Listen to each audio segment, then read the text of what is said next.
Morning students, how are you? I hope you all will be fine. Okay students, now we will do our Urdu lesson सबक number 4. Okay, कल हमने सबक number 3 किया था और आज हमारा सबक नंबर 4 है.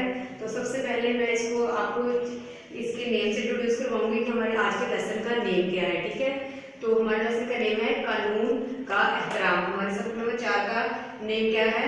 कानून का एहतराम. तो कानून का एहतराम क्या है, मैं आज आपको इसकी अहमियत थोड़ी सी एक्सप्लेन करूंगी और जो हमारे चैप्टर है इसकी समरी क्या है वो मैं आपको थोड़ा सा गाइड करूंगी कि हमारे चैप्टर में क्या बात की गई है. ठीक है, इसमें जो मेन करैक्टर है इस चैप्टर में वो खालदा का है. ठीक है, उससे रिलेटेड हमें कुछ कानून के एहतराम के बारे में बताया गया है. ठीक है, तो ये सबको ट्रैफिक लाइट्स का पता होगा. ये सामने देखिए मैंने यहाँ पे पेस्ट की हैं.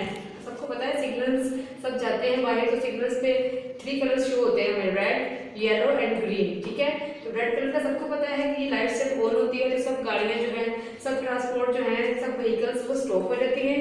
पर जैसे ही येलो लाइट ऑन होती है तो हम लोग मतलब स्टार्ट करते हैं, रेडी कर लेते हैं अपनी गाड़ियां, बाइक्स जो भी है. ठीक है, और ग्रीन लाइट पे हमारी जो ट्रैफिक है वो स्टार्ट हो जाती है, चलना शुरू हो जाती है. ठीक है, तो ये सिग्नल्स होते हैं, ये सारे सिग्नल्स हैं, ट्रैफिक के 3 सिग्नल्स हैं. चलिए अब आते हैं समरी की तरफ कि हमारे इस चैप्टर में क्या है. सबसे पहले आपको इस चीज़ की अहमियत का अंदाजा होना चाहिए कि कानून क्या होते हैं और वो क्यों बनाए जाते हैं. जो भी कानून होते हैं वो हमारे लिए, हमारी सेफ्टी के लिए, हमारे फायदे के लिए, हमारे बेनिफिट के लिए बनाए जाते हैं. ठीक है, और इस चैप्टर में भी ये बताया गया है कि एक लड़की है वो स्कूल जाने के लिए लेट हो रही थी, तो उसने अपने ड्राइवर से कहा कि आप जल्दी से गाड़ी चलाएं ताकि हम जो स्कूल जो है वो जल्दी से पहुंच सके. लेकिन ड्राइवर ने उसकी बात नहीं मानी क्योंकि वो कानून के कायदे ज़ाबित को जानता है और वो जानता है कि अगर वो जल्दी से गाड़ी चलाएंगे, हार्श ड्राइविंग करेंगे तो कोई ना कोई नुकसान हो जाएगा, कोई ना कोई हादसा हो जाएगा.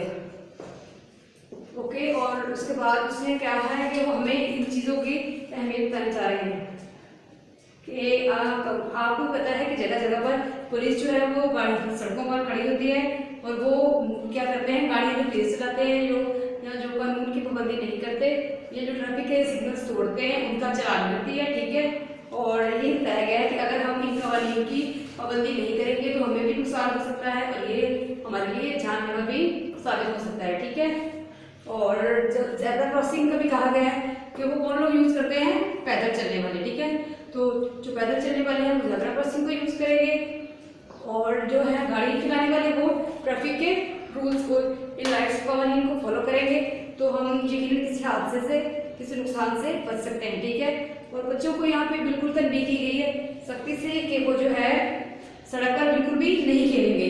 बच्चों को सड़क पर खेलना खतरनाक साबित हो सकता है. ठीक है, और हमें एक अच्छा शहरी होने के लिए हमारा क्या फर्ज है कि हम इन कवानीन को, इन कानून को फॉलो करें ताकि ये हमारे लिए बेहतर साबित हो. ठीक है, ये है हमारे आज के इस चैप्टर की समरी और हमें रेड, येलो, ग्रीन लाइट्स को फॉलो करना है ट्रैफिक सिग्नल्स के दौरान. ठीक है, थैंक यू.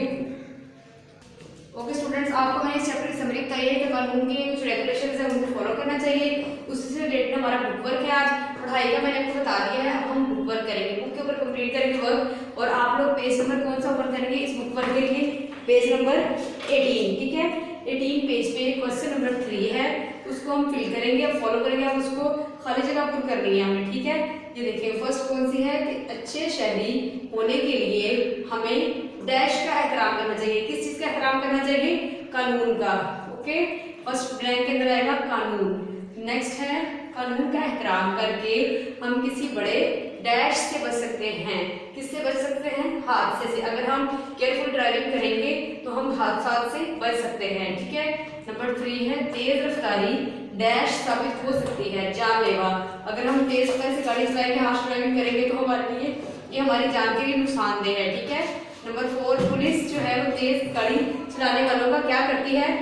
चालान करती है. ठीक है, आपने देखा कि ट्रैफिक सिग्नल्स पे पुलिस खड़ी होती है और वो इसलिए खड़े हैं कि अगर हम कानून के ये रूल्स रेगुलेशन तोड़ेंगे तो वो हमारा चालान कर देती है. ठीक है, और नंबर 5 बच्चों का सड़क पर क्रिकेट खेलना निहायत रैश है, क्या है? खतरनाक है. ये हमारे लिए जानलेवा साबित हो सकता है. ठीक है, ये हमारी फिंगर ब्लैंक्स है, इसको आपने फॉलो करना है. Thank you. अस्सलाम वालेकुम students, how are you? Okay, today we will do our book work. मैंने आपको ये कानून का एहतराम जो है हमारा सबक नंबर 4, इसकी आपसे समरी शेयर की, अभी समरी बताइए आपको और हमने ये क्वेश्चन का बुक वर्क कर लिया है. ठीक है, अब now we will do our next question.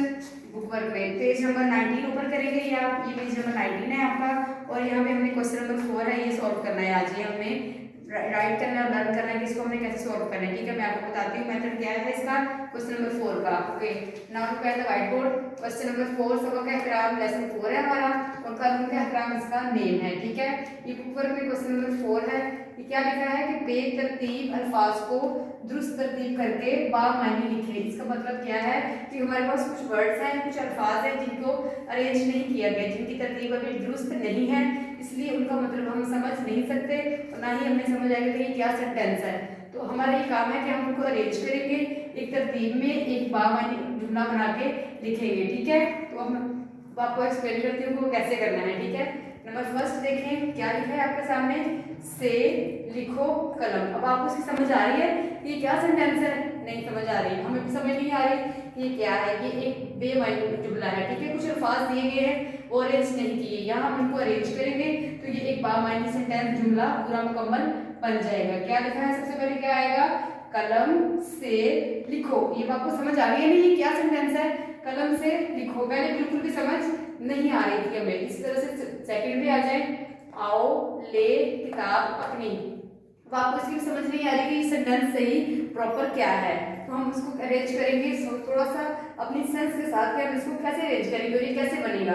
तो आपने वर्ड्स को अरेंज करना है, सिर्फ अपनी पहले आ जाएगा, अपनी किताब ले आओ, ये प्रॉपर सेंटेंस हमारा बन गया है। ठीक है, नंबर थर्ड पे आ जाए, चाय लो पी अब। तो आप इसको अरेंज कैसे करेंगे?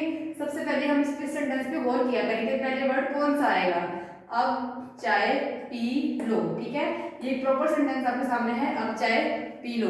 नंबर 5 है, नंबर 4 ठीक है ठंडा रहा खाना को, ये अरेंज नहीं है। अब इसको हम कैसे अरेंज करेंगे कैसे अरेंज करेंगे, खाना ठंडा हो रहा है, खाना ठंडा हो रहा है, ये प्रॉपर सेंटेंस है। ठीक है, ओके। नेक्स्ट नंबर, करो दिल लगा कर काम। तो ये प्रॉपर क्या बनेगा आपके सामने कि दिल लगाकर काम करो। तो आपको समझ आ गया होगा कि हमने सेंटेंस को कैसे अरेंज किया। सारा वर्क आपके सामने है, जस्ट आपने इन वर्ड्स को अरेंज करना है और एक सेंटेंस कंप्लीट सेंटेंस बनाना है। ठीक है, नंबर लास्ट, का करो अदब उस्ताद। ठीक है, तो इसको आपको समझ आ रही होगी, बहुत इजी सेंटेंस है ये वाला कि उस्ताद का अदब करो। Okay students, thank you. Okay students, now we will do our next question, question number 5, page number 19 पे। आपको पेज नंबर 19 पे क्वेश्चन नंबर 5 है, ये आज हम सॉल्व करेंगे। ठीक है, क्वेश्चन क्या है इसके अंदर गौर करें, दिए गए जुमलों में से मुहम्मल अलग करके लिखें। ये मुहम्मल आपके लिए न्यू वर्ड है, मैं आपको बताती हूँ कि मुहम्मल क्या होता है। मुहम्मल ऐसे वर्ड को कहते हैं जो कि मीनिंगलेस होता है, बिल्कुल बेमायनी होता है, जिसका अपना कोई मतलब नहीं होता, वो किसी और वर्ड के साथ अटैच होकर एक मीनिंग देता है सेंटेंस। ठीक है, तो आपके सामने ये एक सेंटेंस है, आपने इसमें से फाइंड आउट करना है कि मुहम्मल कौन सा है, आपने सर्च करना है और फिर हम उसको सेपरेट करके नेक्स्ट लाइन पे लिख देंगे। ठीक है, नंबर 1 देखें, तुमने चाय वाय तो पी नहीं। अब इस सेंटेंस में देखिए आपको एक वर्ड ऐसा नजर आ रहा है जो कि डिफरेंट भी है और उसका मीनिंग भी कोई नहीं है। तुमने चाय वाय, जो वर्ड वाय है ये यहाँ पे मुहम्मल है और इसको हम सेपरेट यहाँ पे राइट करेंगे, आंसर हमारा क्या होगा, वाय। ठीक है, नंबर 2 देखें, बच्चों ने बहुत शोर शराबा किया। अब ये देखिए शराबा जो है ये शोर के साथ अटैच है, लेकिन इसका अपना कोई मीनिंग नहीं है, ये मुहम्मल है, जो मीनिंगलेस है बिल्कुल। तो यहाँ हम इसका आंसर क्या सेपरेट लिखेंगे, शराबा। ठीक है, ये हमारा मुहम्मल है। नंबर 3, ये नाच वाच का वक्त नहीं। ठीक है, ये आप देख रहे हैं कि नाच के साथ एक और वर्ड अटैच किया है हमने, वॉच। तो वॉच का अपना कोई मीनिंग नहीं है। ठीक है, तो ये हमारे क्या है, मुहम्मल है। नंबर 4, तुम गपशप में वक्त जाया मत करो। अब इस पूरे सेंटेंस को गौर करेंगे तो आपको बिल्कुल समझ में आ जाएगा बहुत इजीली। इसमें गपशप है, जो शब्द मीनिंग है, वर्ड है जो ये मीनिंगलेस है, इसका अपना कोई मतलब नहीं है और ये मुहम्मल वर्ड है, इसलिए इसको गप के साथ अटैच किया है, तो शब्द हमारे लिए क्या है, मुहम्मल है। इसको आप सेपरेट करके यहाँ नीचे राइट कर देंगे। ठीक है, नंबर लास्ट क्या है, वो टाल मटोल से काम लेता है। तो आप इजीली फाइंड आउट कर रहे हैं कि यहाँ टाल के साथ क्या वर्ड है, मटोल। तो ये हमारा क्या है, मुहम्मल है, इसको हम यहाँ राइट कर देंगे। Okay students, now we will do our next question, question number 6। कानून के एहतराम का नेक्स्ट जो लास्ट क्वेश्चन है हमारा क्वेश्चन नंबर 6 है और ये पेज नंबर 20 पे है। ठीक है, ये आपके सामने पेज नंबर 20 है और ये हमारा क्वेश्चन है नेक्स्ट। ठीक है, लास्ट क्वेश्चन बुक वर्क जो हमारा ये लास्ट है आज का। और ये हमारे सामने क्या क्वेश्चन है, क्वेश्चन नंबर 6 है। क्या करना है हमने इसमें आज कि हरूफ को जोड़कर लफ्ज बनाने हैं। कि आपके सामने ये कुछ हरूफ दिए गए हैं, ठीक है, जो सिंगल है इनको एक हर्फ कहते हैं। तो ये चंद हरूफ दिए गए हैं, इनको आपने जोड़ के प्रॉपर एक मीनिंगफुल एक बामायनी लफ्ज बनाना है पूरा। तो ये हमारा क्वेश्चन कंप्लीट हो जाएगा, ठीक है। जैसे कि नेक्स्ट वर्ड आपके सामने एग्जांपल है नून, ज़ोए, अलिफ, मीम। ये हरूफ अलग अलग हैं, आपने इसको प्रॉपर एक शेप में अच्छी सी राइटिंग में अपनी बुक्स के ऊपर ये राइट करना है। निज़ाम, नून, ज़ोए, ज़ा, मीम, निज़ाम। ये निज़ाम वर्ड बन गया, ठीक है। नेक्स्ट क्वेश्चन, नेक्स्ट वर्ड क्या है, पे, वाव, लाम, छोटी ये और सीन। पे, वाव, पू, लाम, ये और सीन। तो ये क्या वर्ड है, पुलिस, ठीक है। नेक्स्ट वर्ड है बे, हेते, बहुत। बहुत ये है, ठीक है, इसको ऐसे लिखते हैं बहुत को। ओके, नेक्स्ट क्वेश्चन 4 वर्ड कौन सा है, गाफ, अलिफ, गा, पे छोड़िए डी। तो क्या वर्ड बन जाएगा, गाड़ी। नंबर 5 खे, तोए, रे, खतर, नून अलिफ ना, काफ, नाक। तो क्या वर्ड बन गया है, खतरनाक, ठीक है। और लास्ट क्या है, लास्ट वन इज एहतराम। अलिफ ए, एह, ते, रे, अलिफ, रा, मीम, एहतराम, ठीक है। इसको आपने प्रॉपर इस तरह से अच्छी से राइटिंग में अपनी ये बुक वर्क अपना डन करना है।